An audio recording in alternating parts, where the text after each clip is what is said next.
Canada میرا یہ 5واں سفر تھا. وہاں ایک کانفرنس تھی اور میں نے زندگی میں بڑے سفر کیے ہیں لیکن ایسا منظر، ایسی کانفرنس زندگی میں پہلی دفعہ دیکھی.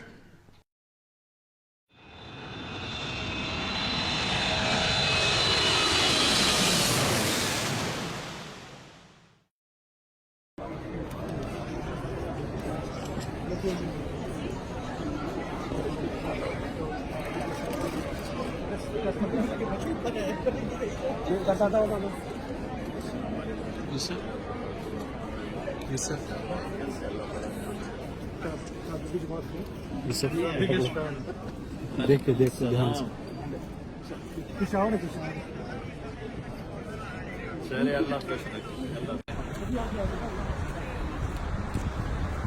جب تک آدمی پھرتا نہیں، سفر کا مطلب ہوتا ہے کھل جانا. وَالصُّبْحِ اِذَا أَسْفَرَ، تو سفر سے چیزیں کھلتی ہیں. ابھی آپ کا سفر نہیں، میری زندگی سفر میں گزری. میں آتا ہوں، آپ کو کارگزاری سناتا ہوں تاکہ آپ کی سفر تو نہیں ہوئے لیکن تھوڑی سا آپ کا ذہن کھلے. کینیڈا میرا یہ 5واں سفر تھا جو میں بھی گیا ہوں دسمبر میں. وہاں ایک کانفرنس تھی، چلانے والے سب نوجوان، اس کا نام ہے RIS. ماشاءاللہ سے آگے مولانا کافی آپ کو جو ہے پریشانی ہوئی، ٹائم لگا. جی آپ نے انسپائر کیا ہم لوگ سب کو، اس کا ہم لفظوں میں شکریہ نہیں کر سکتے.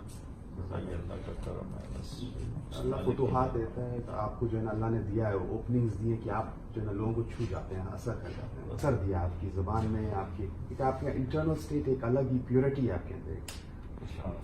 2003 میں شیخ طارق السویدان ہیں کویت کے، قرآن کے بارے میں بڑی ان کے مضامین ملتے ہیں اس پر میڈیا میں.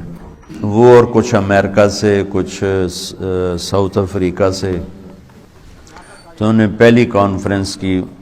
انہوں نے اپنی طرف سے 2500 کہ 2000 کا انتظام کیا. ایک چھوٹا سا ہال انہوں نے کرائے پر لیا اور مزے کی بات یہ ہے کہ آنے کا ٹکٹ رکھا، کیونکہ وہ تو سارے پیسے والے لوگ نہیں تھے لڑکے، وہ تو ٹکٹ بیچ کر اس کا ہال کا کرایہ، لائٹنگ، سیٹنگ، وہ سارا کچھ جو خرچ ہونا تھا اسی سے انہوں نے نکالنا تھا. تو انہوں نے $60 کا ٹکٹ رکھا. $60 کافی ہیوی اماؤنٹ ہے وہاں کے ماحول کے لیے. اور کوئی 20,000 کا مجمع تھا. 15,000 کرسیاں والا ہال تھا. یعنی گراؤنڈ زمین سے ایک تہ نیچے، پھر دوسری تہ نیچے، پھر تیسری تہ نیچے. یہ جو اب کبھی ایئرپورٹ پہ آپ دیکھتے ہیں وہ الیکٹرک سیڑھیاں ہوتی ہیں، لمبا نیچے، ایک، پھر 2، پھر 3 منزل نیچے جا کر، 3 درک نیچے کو کہتے ہیں، تو 3 درک نیچے جا کر وہ ہال تھا اور اس میں 15,000 کرسیاں بچھی ہوئی تھیں. کا بیان روبرو سن سکیں. یوں تو مولانا طارق جمیل صاحب کی شخصیت کسی تعارف کی محتاج نہیں ہے. یہ کہنا مناسب ہوگا کہ وہ اس دور کے سب سے اثر انداز مبلغ اور داعی ہیں. شاعر مشرق کے الفاظوں میں کہوں تو ہزاروں سال نرگس اپنی بے نوری پہ روتی ہے. ہزاروں سال نرگس اپنی بے نوری پہ روتی ہے. بڑی مشکل سے ہوتا ہے چمن میں دیدار کا. آپ دنیا کے کونے کونے اللہ کا پیغام اللہ کے بندوں تک پہنچانے میں صبح و شام مشغول ممنون ہوتے ہیں. میں دعوت دیتا ہوں کہ مولانا طارق جمیل صاحب اسٹیج پہ تشریف لائیں اور حکمت کے بیان سے ہمیں نصیحت کریں. 3 رو تھی. ایک رو اس میں لڑکے مرد، اور ادھر ایک رو تھی اس میں لڑکیاں خواتین. ایک درمیان میں رو تھی جس میں پوری فیملیز، یعنی میاں بیوی بچے آئے ہوئے ہیں، سارے اکٹھے آئے ہوئے ہیں. تو درمیانی رو ان کے لیے، اور رائٹ سائڈ والی مردوں کے لیے، اور لیفٹ سائڈ والی لڑکیوں کے لیے جو اکیلی ہیں.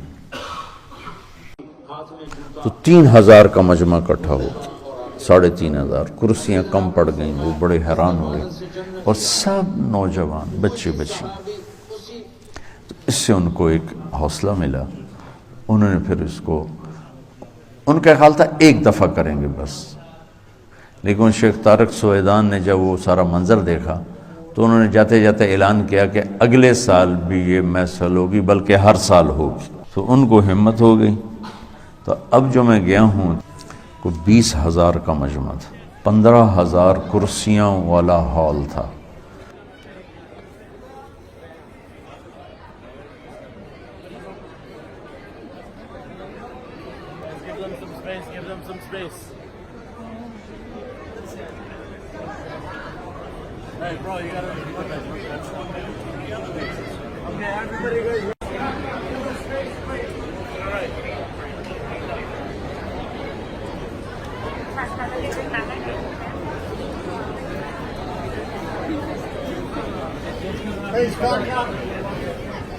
اب ان کی 25 آدمیوں کی ٹیم ہے, اس میں 5 لڑکیاں ہیں, 25 لڑکے ہیں, اور نیچے ان کے 500 لڑکے لڑکیاں ہیں کام کرتے, اور یہ سب مفت کام کرتے, کوئی تنخواہ نہیں.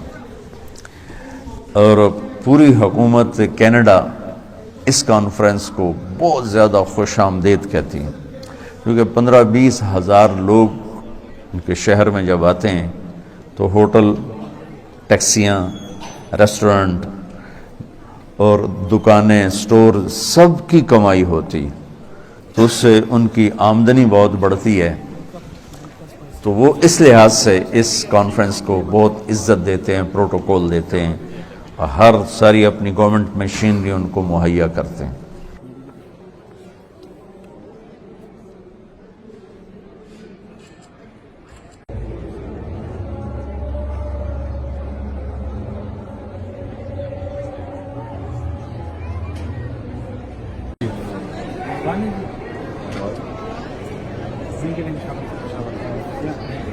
Stay in contact with them.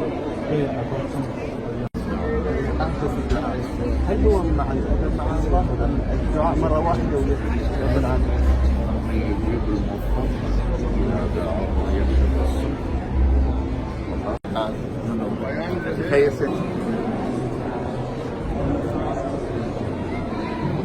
Sense of the word. So not just what you're eating and what you're drinking, but what you're hearing. Likely.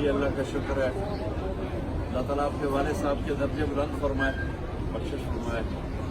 آپ پاکستان میں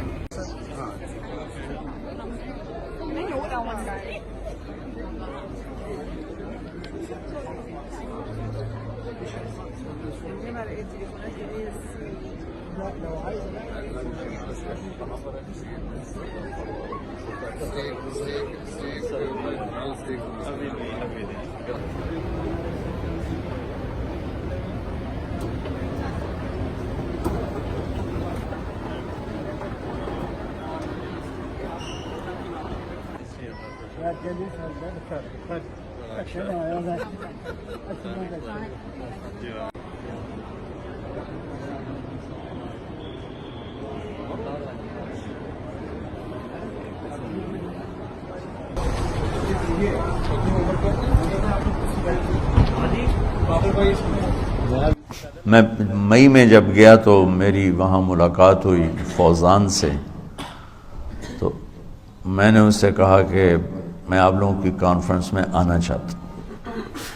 تو اس نے کہا جی ہم میں نے تو جنید جمشید کو کئی دفعہ کہا، جنید جمشید کئی سال سے جاتے تھے اور وہاں نعت پڑھتے تھے کہ تم مولانا کو لے کر آؤ، لیکن وہ کہتے تھے کہ وہ کبھی نہیں آئیں گے، کیونکہ وہاں وہ سارا مکس چل رہا ہوتا ہے، لڑکیاں لڑکے سب اکٹھے ہوتے ہیں، لیکن ہر لڑکی کے سر پہ سکارف ہوگا، 99.9 بچیاں سکارف، 1 2 4 10 20 15-20 ہزار میں اگر 100-200 بغیر سکارف کے ہیں تو یہ کوئی بڑا عدد کوئی نہیں ہے، فل سکارف کے ساتھ، نیچے چاہے ان کی پتلون ہوتی تھی، شرٹ ہوتی تھی، لیکن اوپر فل سکارف ہوتا تھا۔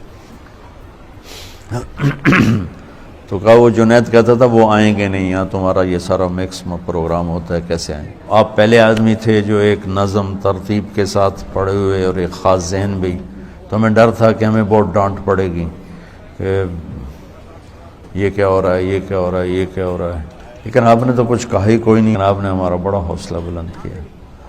تو میرے لیے بھی نیا تجربہ تھا اور ان کے لیے بھی نیا، پہلی دفعہ اردو میں بیان ہو رہا تھا، وہ سارا مجمع انگلش جانتا ہے، عرب بھی تھے اور پاکستانی بھی، انڈین بھی، بنگالی بھی، ہر ترکی بھی، سب کی ایک لینگویج انگلش، تو لہذا سارے بیان وہاں انگلش میں ہوتے تھے۔ پہلی دفعہ میرا بیان اردو میں ہونے لگا تھا، دو ہوئے۔ جمعے کو وہ شروع ہوتی ہے کانفرنس، جمعے سے شروع ہوتی ہے، تو انہوں نے میرا خطبہ رکھا تھا، ایک بیان، پہلے میں سمجھا کہ شاید پورا میرا ہی خطبہ ہوگا، لیکن انگلش میں تفصیلی بیان تھا، اور پھر بعد میں عربی میں، جیسے ہمارے یہاں پہلے اردو میں بیان ہوتا ہے، پھر عربی میں 2-4-5 منٹ کا خطبہ ہوتا ہے، تو وہ وہاں جا کے مجھے پتہ چلا کہ تفصیلی خطبہ نہیں ہے، تفصیلی خطبہ تو انگریزی میں ہے، اور بعد میں جیسے یہاں ہوتا ہے 2-4 منٹ کا، وہ انہوں نے میرے ذمے کیا، نماز بھی میرے ذمے کی، تو میں نے مختصر سا خطبہ اور نماز پڑھائی۔ پہلا میرا بیان تھا، تو میں نے ان سے کہا کہ آج پہلی دفعہ مجھے زندگی میں انگلش بھلا دینے کا دکھ ہوا ہے، میں بھولا نہیں، بھلایا تھا میں نے۔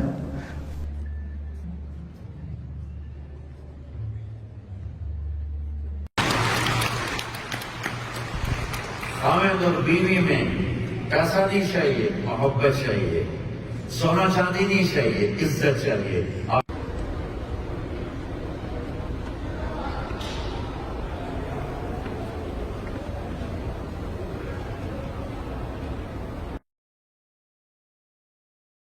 السلام علیکم۔ مجھے لگا میں خواب، ادھر سے فوٹو لو، ادھر سے کہاں لے رہے، نظر تو آئے کہ میں جاوید کے ساتھ گلی نہیں ہوں۔ ماشاءاللہ، تو کبھی سوچ بھی نہیں سکتے تھے اللہ اتنی جلدی ملائے گا۔ میرے لیے بھی فوٹو لیجیے۔ لو بھائی جی جو سب کا ملے تھے، جی ملاقات ہوئی۔ میرا بیٹا ہے،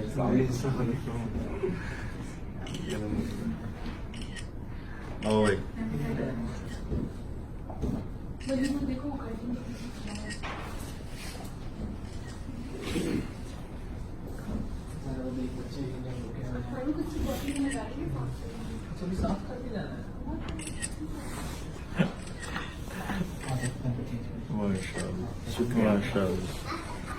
مجھے خواب لگ رہا ہے، یہ بڑی اتفاق کی بات ہے کہ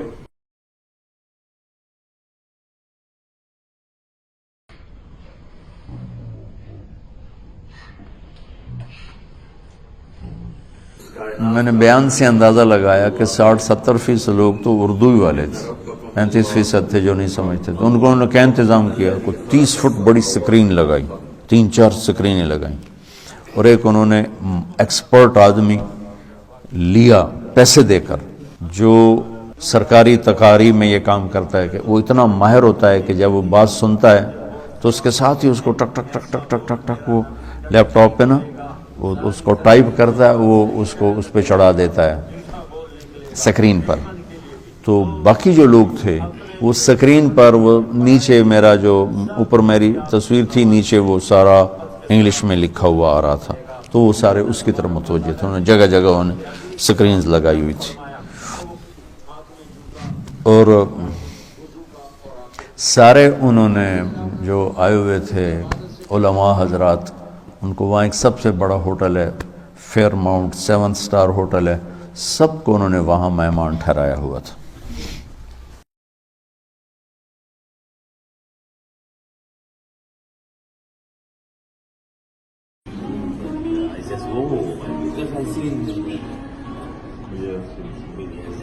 You are going now? I'm leaving now India. You are going early.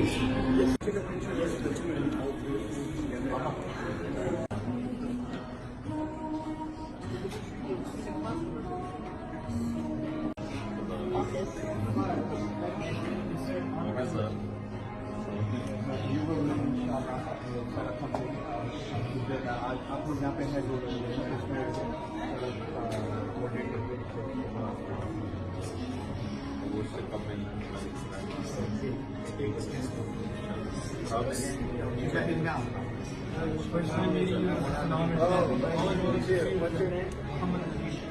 اگلے دن پھر اتوار کو مغرب کے بعد میرا بیان تھا، اور پھر رات 11 بجے انہوں نے بلا کر مجھ سے آخری دعا کروائی۔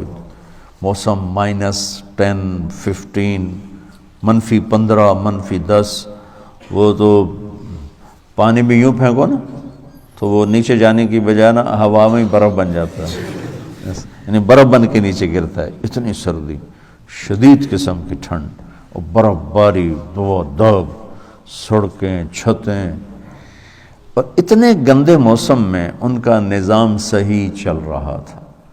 میرے سامنے ریلوے اسٹیشن تھا، تو میں پورا ہفتہ رہا میں ایک ہی کمرے میں، تو ہر گاڑی ٹائم پر آ رہی اور جا رہی، آ رہی اور جا رہی،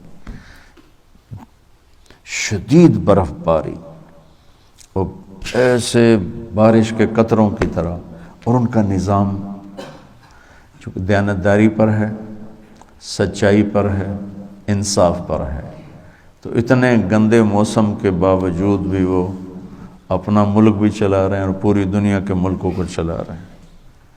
ہمارے پاس اتنے عالی شان موسم ہیں، کھلے موسم ہیں، کھلی وادیاں ہیں اور وسائل سے مالا مال ملک ہیں، لیکن ظلم کی بنیاد ہے، بددیانتی ہے، جھوٹ ہے، تو ہمارے اپنے نظام بھی ٹوٹ گئے، ہم خود بھی ٹوٹ کے بکھر کے منتشر ہو کے رہ گئے۔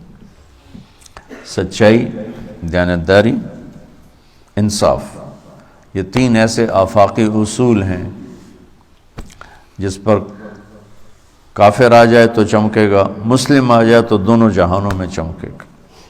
اور ظلم، زیادتی، جھوٹ، خیانت، یہ ایسی برائیاں ہیں، اس پہ کافر ہو تو بھی ہلاک ہے، مسلمان ہو تو بھی ہلاک ہے۔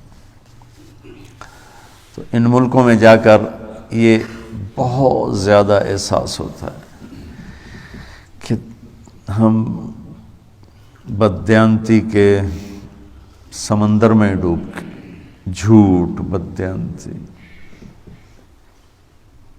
بہت دکھ ہوتا، بہت دکھ ہوتا۔ تو بچوں، اللہ سے مانگو اپنی زندگی میں سچائی کو لاؤ، دیانتداری کو لاؤ، زیادتی نہ کرو کسی، انصاف کرنا سیکھو اپنے آپ سے بھی اور اپنے ساتھیوں سے بھی اور اپنے عزیز اقارب سے بھی، سچ بولنا سیکھو اور اپنی